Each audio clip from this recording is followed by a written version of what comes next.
wako nao uelekeza katika njia uipendayo. Basi ili Mungu wakatende katika ile iliyo haki yako Baba. Kipekee kabisa tunamkabidhi mwenyekiti wetu Mheshimiwa Lissu katika mikono yako iliyo mikuu Jehova. Maana umesema amani ya kweli inatoka kwako, faraja ya kweli inatoka kwako, na ile haki Jehova inatoka kwako.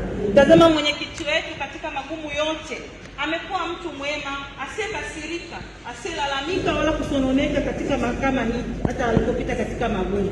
Tazama mtu huyu tunamfananisha na Ayubu ambaye katika mapito yake magumu kabisa Jehova bado alikutukuza wewe, bado aliamini katika wewe Jehova. Na sisi pamoja naye tunashirikiana katika imani hiyo, tukiamini kwamba haki ya kweli inatoka kwako tu, wala si kwa wanadamu Jehova. Basi Mungu mwenye enzi uketi mahali pa juu, tunaitamalaki haki yako mahali hapa, na ile nguvu yako ipitayo nguvu za wanadamu, na ule ukuu wako unaotisha kama nini Jehova, ukaonekane katika mahakama hii Jehova, ili kila asikiaye na asomaye ajue kwamba yupo Mungu asiyetishwa na mtu yoyote, ajue kabisa ya kwamba yupo Mungu ambaye anaweza kubadilisha mambo ya dunia hii kwa sekunde chache. Basi Mungu mwenye enzi ukatamalaki, na haki yako ikaonekane na kuthibitika mbele za uso wa dunia. Amen.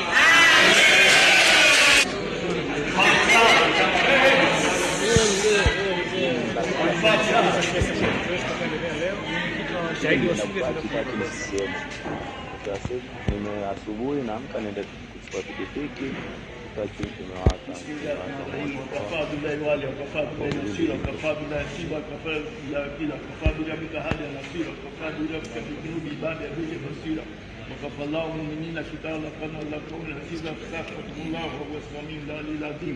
na tafsiri hayo niliyosema. Anasema kwamba Mwenyezi Mungu, wewe peke yako unatosha kuwa shahidi, wewe peke yako unatosha kuwa wakili, wewe peke yako unatosha kuwa jaji.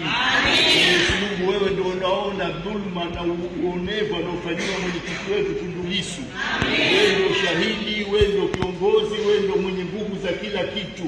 Tunakuomba Mwenyezi Mungu, inshallah kwa nguvu zako, baraka zako na uwezo wako, ufanyie haki uongozi wetu, ili uamrishe majaji wahukumu haki na wahukumu kisheria, kwa sababu tunaamini sote, dunia inaamini, wao unajua na watoto wanajua kwamba huyu mtu anaonewa, anadhulumiwa, hajafanya uhaini wowote wala hajafanya kosa lolote. Ukisomea historia yake tangu alipokuwa mdogo, kazi yake kusaidia watu wanyonge na maskini, na bado nia yake hata kulikomboa taifa hili, hata kuwasaidia maskini wa Tanzania. Kwa hivyo Mwenyezi Mungu, tunakuomba sote kwa pamoja umsaidie na umpatie haki yake ili aweze kuliongoza taifa hili. Kwa baraka za Mtume wetu Muhammad sallallahu alaihi wasallam, tunakuomba Mwenyezi Mungu tukubalie dua zetu. Amin.